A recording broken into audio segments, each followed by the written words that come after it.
Welcome to an introductory video from the town of Kiawah Island. Town Council in November of 2017 adopted two ordinances that are of particular importance to future guests of Kiawah Island, VRBO owners, and vacation rental companies. The intent of these ordinances is to ensure public safety and provide all guests of Kiawah Island with an enjoyable and memorable stay. This short video was created to better help you understand the reason the ordinance was revised and why the town was compelled to develop an additional beach management ordinance. Chapter 8 of Section 15-801 is where you will find the newly revised rental application and regulation ordinance. This ordinance, as well as all the town ordinances, can be viewed on the Town of Kiawah Island's website at www.kiawahisland.org. under the heading of MuniCode. The reason the rental ordinance was revised was to eliminate both redundant and antiquated language, and to provide a more profound understanding of the rental ordinance. What I'm going to concentrate on during this video is the new language that was added to the rental ordinance and a newly developed beach management ordinance. The new language was added and includes the following. A federal regulation exists that requires emergency personnel to be able to access a home from within 25 feet of the driveway. This is your actual driveway. This does not include parking bump outs, circular driveways, where vehicles are parked opposite side of the main driveway, nor does it include areas under the dwelling.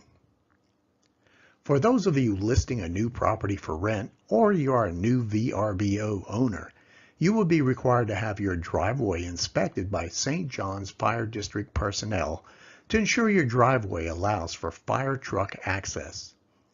Compliance driveways are required prior to the issuance of a business license.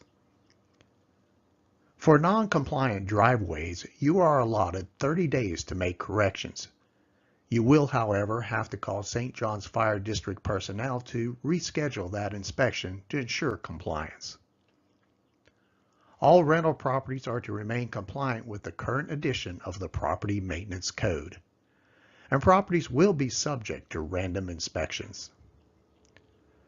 Rental companies will no longer be held responsible for compliance. This is the sole responsibility of the property owner. Advertising the property for more bedrooms than currently exists, or other advertisement that is in direct violation with this ordinance, will result in a violation, and fines will be assessed. All commercial advertisement of any kind shall display the current year's business license number. Now, this has been a requirement in the city of Charleston for a few years. You are, however, not required to link this number in any way. Owners or their agents are responsible for educating their guests about the town's ordinances. A Class 1A 10BC fire extinguisher is required to be mounted under the kitchen sink, and all guests shall be made aware of its existence. This type of fire extinguisher is the most common fire extinguisher for household fires. During the 2019 business license renewal period, all VRBO owners and rental companies will have their own online registration page dedicated solely to rental properties, making the business license renewal period even easier.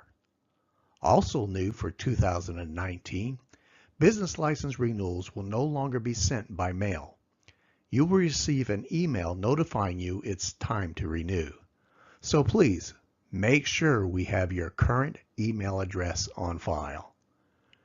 This ends the review for the rental ordinance. The next series of pictures will demonstrate the urgency in developing a new beach management ordinance. Craters such as the one you see here are so large you cannot refer to them as mere holes. These individuals responsible for creating these hazards required the town to take extreme measures to prevent these craters from being dug on our beachfront. So just what are the potential problems these craters create? These holes have to be filled, So instead of beach patrol ensuring public safety, Their time is spent filling these holes. Possibility of bodily injury, both children and adults. Impedes emergency vehicle access to the beach. Creates unconquerable obstacles for our turtle population. And it is simply just unsightly. Imagine walking along the beach one night and falling into a hole similar to this one. These practices by certain individuals create extreme hazards for the citizens and guests of Kiawah Island. This last photo shows a series of trenches that were dug. As you can see in the outlined area, the shovel was left. This is a full-size shovel, so the trenches are approximately 4 feet 6 inches deep. And what is unique about this entire photo is the perpetrator took the time to make a sign that reads, "We love our turtles." That is why the town adopted Ordinance 16-409. The town of Kiawah Island's new beach management ordinance prohibits metal shovels of any kind on Kiawah Island's beaches. There are, however, a few exceptions to the rule. Plastic shovels no longer than 14 inches are permitted, authorized personnel, or sponsored events. I thank you for taking the time to view this video. Have a great day.